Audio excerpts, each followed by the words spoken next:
hapa nimekuambia, lakini tukimsikiliza mwenyewe msajili wakati anafikisha ama anasukuma taarifa hiyo, haya ndio yalikuwa maneno yake. Tumsikilize. Miongoni mwa maboresho yaliyowasilishwa kwa klabu na kuidhinishwa, cha kwanza ni kuweka tafsiri sahihi ya Simba Sports Club Company Limited kuwa ni kampuni iliyoanzishwa kwa mujibu wa sheria ya makampuni itakayoshughulikia shughuli za kibiashara za kiutendaji za klabu, huku umiliki wake wa hisa ukiwa wa ubia kati ya baraza la wadhamini la klabu ya Simba kwa niaba ya wanachama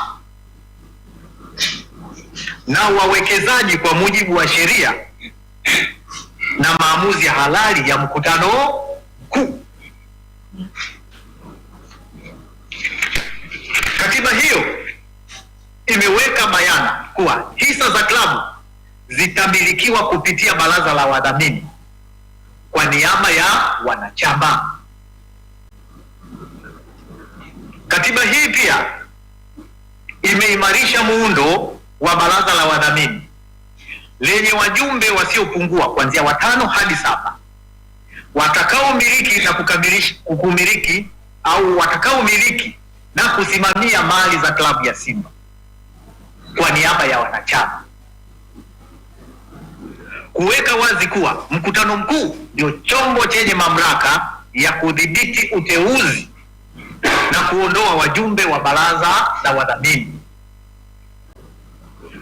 Kuweka muundo wa kuimarisha ndani ya bodi kwa kuzingatia uwiano wa umiliki wa hisa kati ya wanachama na wawekezaji, huku angalau zile 51% ya hisa zikiendelewa kumilikiwa na wanachama kwa mujibu wa kanuni ya 18A kubwa, kanuni ndogo ya kwanza ya kanuni ya sheria ya Baraza la Michezo la Taifa, tangazo la serikali 422 la mwaka 2017.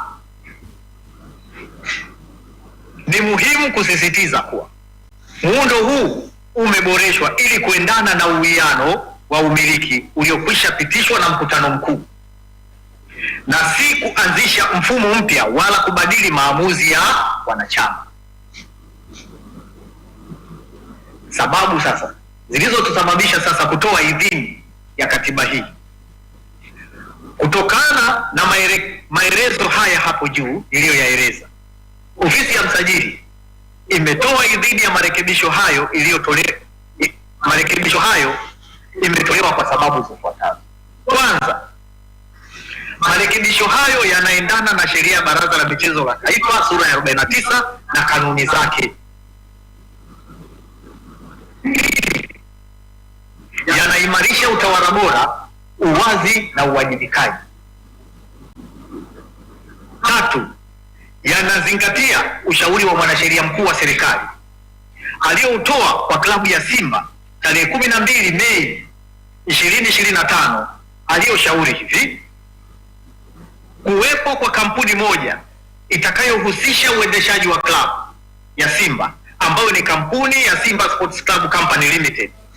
Hisa za kampuni hii ya Simba Sports Club zitamilikiwa kwa ubia. Pia mwanasheria mkuu wa serikali katika ushauri wake alishauri kuwa hisa za bodi ya wadhamini zilizokuwa zinamilikiwa na Simba Sports Club Holding Company Limited kwa sasa zitapaswa kuhamishwa na kwenda kwa wanachama kupitia bodi ya wadhamini. Ni kama moshi mweupe umeanza kuonekana, lakini pia kumeanza kuchangamka. Simba Sports Club kumeanza kuchangamka. Sasa katiba itatambua si mwekezaji, ni wawekezaji kuanzia ama wasiopungua 3. Hapo ndo ilikuwa na pasubiri pia ni sehemu ambayo nimeisikia. Ni kweli rasmi Simba Sports Club wameanza kuchangamka na moshi mweupe umeanza kuonekana baada ya wingu zito kutanda kwa muda na wakati mrefu wa kelele ambazo zimekuwa zikipigwa mtani Joktan. Unaweza ukasema kwamba ni mchakato mzuri ambao umeanza, kwa maana ya kwamba kelele zilikuwa nyingi kwa upande wa Simba, watu wakitaka transformation, lakini pia tukajaribu kubainisha vitu ambavyo vinakwamisha, na mwisho wa siku umeona kupitia msajili amewakabidhi katiba, na wao wanachotakiwa kufanya ni kufuata hiyo katiba namna ambavyo inasema. Lakini mimi kuna kitu hapa ambacho sijakielewa. Kwa mujibu wa msajili anasema kwamba hisa zitamilikiwa na wanachama, ndio kwa maana zile 51, lakini kupitia baraza la wadhamini kwa niaba ya wanachama. Ndio. Sasa hao wanachama wanakuwa na kauli kivipi? Yaani umuhimu wao unakuaje? Kwa sababu mimi nilichotegemea hapa ni kwamba moja kwa moja wao wanachama ndio watakuwa wamiliki wa hisa, na maana wao ndio watakuwa na say pia. Lakini kumbe lipo baraza ambalo ni la wadhamini, afu litakuwa kwa niaba ya wanachama. Ina maana moja kwa moja hao wanachama wahusiki katika na kama umejaribu kufuatilia, sidhani kama ni Simba. Vilabu kadha wa kadha, hata kimoja wapo kikubwa unaona kabisa ambao wana host mali za club ama wenye kuwakilisha kwa upande wa mali za club, inakuwa ni baraza la wadhamini club. Wamekuwa wana nguvu. Hichi ni chombo ambacho kimekuwa kikiwa kina nguvu mbele ya club au kwa niaba ya mashabiki. Yaani unapoliita baraza la wadhamini kwa niaba ya mashabiki, timees kwamba wanahusika kwenye kuichangia club, wanahusika katika kuisaidia club kwa niaba ya mashabiki. Sio? Timees kwamba baraza lina nguvu ya pesa kuliko mashabiki. That's why pia lina stendi badala ya nani? Ya wanachama. Kwa maana wanachama, sio mashabiki, wanachama. Kwa sababu kama ingekuwa kwa wanachama, na maana moja kwa moja watu wangekuwa wanategemea nguvu ya pesa kutoka kwa nani? Kwa wanachama. Lakini kama lipo baraza ambalo ni la wadhamini, timees kwamba wao wanawadhamini hawa wanachama. Yaani wanasimama kwa ajili ya hawa wanachama. Na that's why kanuni inasema ama katiba yao inasema kwamba mali zitakaa kwenye baraza la nani? La wadhamini ambao watakuwa wanawakilisha nani? Wanachama. Sasa mimi nilichokuwa najiuliza ni kwamba ni kweli hao wanachama kwa umoja wao kama wakipewa elimu hawezi kuhusika kuichangia club, kuisupport club, na wakapewa hiyo hatimiliki ya moja kwa moja kama ambavyo wamepewa baraza la wadhamini, kwa sababu lengo la hao kupewa it means kwamba watahusika kwa asilimia kubwa kwenye kuichangia club, kuisupport club.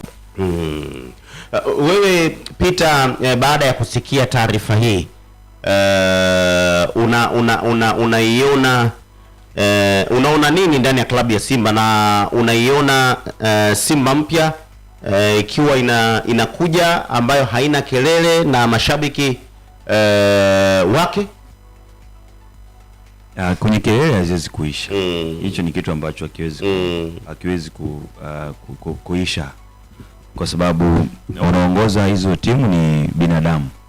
Na binadamu wana mapungufu. Kama kuna mapungufu tegemea kuona, yani kuna siku itatokea tu kelele zitakuwepo.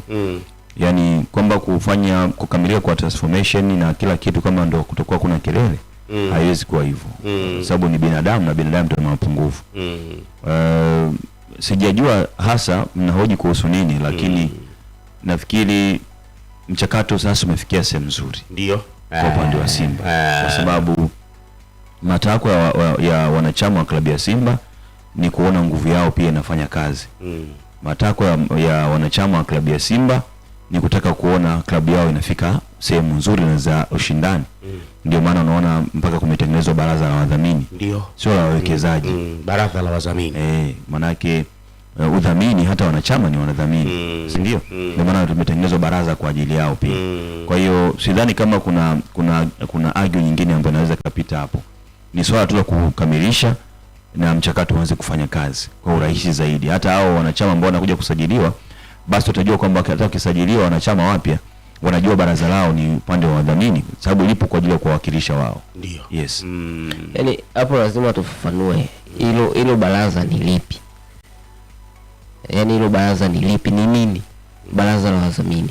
Kwa sababu amesema hapa Peter kwamba lipo kwa ajili ya kuwakilisha, yani hilo baraza la wadhamini hata wanachama nao ni wadhamini.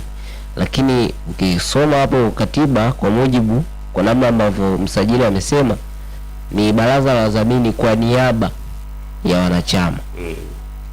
Yani kwa niaba, ni kama inawakilisha, ni kama baraza ambalo litakuwa na watu wachache. Of course ile ni taasisi kubwa na chombo kile lazima kiwe kina watu kadhaa ama watu wachache kati ya wengi waliopo kuwakilisha wale wengi waliopo, kwa sababu unapozungumzia Simba Sports unajua unahitaji na njilinji huko unahitaji mashabiki wa ndani na wa nje na maeneo yote ambayo mashabiki lazima kuwe kuna watu. Kwa mfano labda kuna mkutano mkuu, si ndio? Si ndio? Huwezi kuchukua wa mashabiki wote wanachama wa klabu ya Simba wote dunia nzima waje kwenye huo mkutano. Ndio maana hata Yanga Afrika kwenye kipindi Magoma alikuwa analalamika, unakumbuka? Wanasema kwamba kwenye matawi wanachukua watu kadhaa ndio waenda kwenye mkutano. Umenielewa? Manake ule ndo mfumo ambao umetengenezwa. Yaani sio ni kama tumekutana watu wote kwenye eneo moja.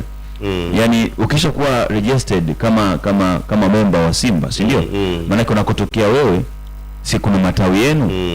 Manake matawi yenu yatatoa wawakilishi, si ndio? Ndio maana kuwa na hao, si ndio? Kwa hiyo ndio maana yake kwa ukubwa. Sio kwamba kama vile inavyotokea mkutano mkuu, yani unajulikana sio wametoka kwenye tawi moja watu 500 wamekuja, tawi jingine watu 300 pia wamekuja. Haiwezi kuwa mkutano mwisho wa siku kwa sababu itakuwa ni kelele, hamwezi kuelewana. Ndio maana tunaona mwisho wa siku inatokea haya yanayotokea. Lakini kwenye matawi wakikaa wakajadiliana kitu, si ndio? Kikapitishwa. Wale watu ambao wanajua hawa ni watu ambao wanaweza kuwa ni sehemu ya kuchangia hoja na kuchakata hoja, wanachukuliwa baadhi wanapelekwa kwenye mkutano, nafanya hicho kitu ambacho kinakuwa ni sahihi. Sasa nyinyi kwenye matawi sasa kuamini wale watu ambao wanaweza mkafanya hicho kitu kizuri. Ndio maana hili inaitwa baraza la wadhamini, sio la wawekezaji. Vipi? Bado msajili wa vyama vya michezo ndio amezidi kufafanua hapa. Nafikiri hapo tukimsikiliza pia ndio watu wanaweza wakapata majibu ambayo pengine hata Juki anakuwa anajiuliza, wanaweza kupata majibu kwa pamoja. Msikilize hapa. Ambako kule ilikwama kwa sababu ilionyesha kwamba ile Simba Sports Club Holding Company Limited ilivyokuwa imeundwa ile kampuni, hadhi yake iko sawasawa na bodi ya wadhamini. Ndio maana wakarudisha kwamba hata bodi ya wadhamini bado ina status, ina legal status kama ile. Kwa hiyo ni bora ikawepo bodi ya wadhamini. Katiba hii pia tumeona imezingatia misingi thabiti ya usajili, umiliki na usimamizi wa mali kwa kuzingatia sheria za nchi. Serikali inaamini kuwa kupitia katiba hii iliyoboreshwa, klabu ya Simba itajenga mazingira rafiki kwa uwekezaji, hususan masuala yanayohitaji uadilifu wa matakwa na taasisi nyingine. Pia itajenga mazingira rafiki kwa uwekezaji ambao wataenda kuufanya au ambao umeshawahi kufanyika, kwa hiyo vyote watakavyoviona. Pia itaheshimu uwekezaji ambao utafanywa au ulishafanywa ili kuepusha migogoro ambayo serikali haitarajii ijitokeze. Naomba kusisitiza hapo pia kwamba nasisitiza kuwa katiba hii imeidhinishwa ikiamini inaenda kujenga mazingira rafiki kwa ajili ya uwekezaji, iwe uwekezaji uliofanywa au utakuja kufanywa, kwa sababu imeruhusu uwekezaji ndani ya klabu na kuondoa migogoro ili kuepusha migogoro ambayo inaweza kuhatarisha zoezi hili lisitekelezeke. Hitimisho, napenda kusisitiza kuwa sio jukumu la serikali kufanya maamuzi ya klabu ya Simba kwenda kwenye mfumo mwingine wa uendeshaji, bali inaidhinisha maboresho ya katiba, yanayokidhi matakwa ya kisheria baada ya wanachama wa klabu kuamua kwenda kwenye uwekezaji au kwenda kwenye transformation. Kwa hiyo serikali hailazimishi, ila pale wanachama wanakapoamua kwenda kwenye transformation, katiba yao lazima serikali iangalie imekidhi matakwa ya kisheria na kanuni za nchi. Pia serikali imejiridhisha kuwa marekebisho haya pia kama zilivyoeleza hayatahatarisha usalama, kuvuruga amani miongoni mwa wanachama au jamii kwa ujumla, wala kuathiri maendeleo ya klabu, kwani yanalenga kuleta utulivu na uwiano kati ya wanachama na wawekezaji, kuhakikisha maendeleo endelevu ya klabu na michezo kwa ujumla. Okay, sawa. Mr. Abel huyo akifafanua na kuweka ufafanuzi zaidi. Kuna cha kujazia hapa kabla hatujatoka? Kwa tafsiri hiyo sasa. Ndio. Kwa kama umemsikiliza vizuri. Kwa tafsiri hiyo. Baraza la wadhamini limeenda kupewa nguvu. Yaani sitashangaa nikikuta baraza la wadhamini linateua bodi ya wakurugenzi. Lina nguvu kwa sababu nguvu ilionayo ni kubwa. Maana kwenye bodi ya wakurugenzi ambao hii baraza limeundwa kupitia kwa wanachama, ndio inaweza likaunda bodi ya wakurugenzi kwa upande wa Simba Sports. Yes. Kwa hiyo huwezi kushangaa kuona kwamba bodi ya wakurugenzi inaundwa na baraza ambalo limeteuliwa. Kwa hiyo ni mchakato ambao kama ukikamilika na ukienda vizuri, ndio maana hapa nasema serikali haina haki ya kuingilia, ila inasimamia mabadiliko kwa kufuata sheria na kanuni za nchi. Kwa hiyo ni moja kati ya badiliko zuri.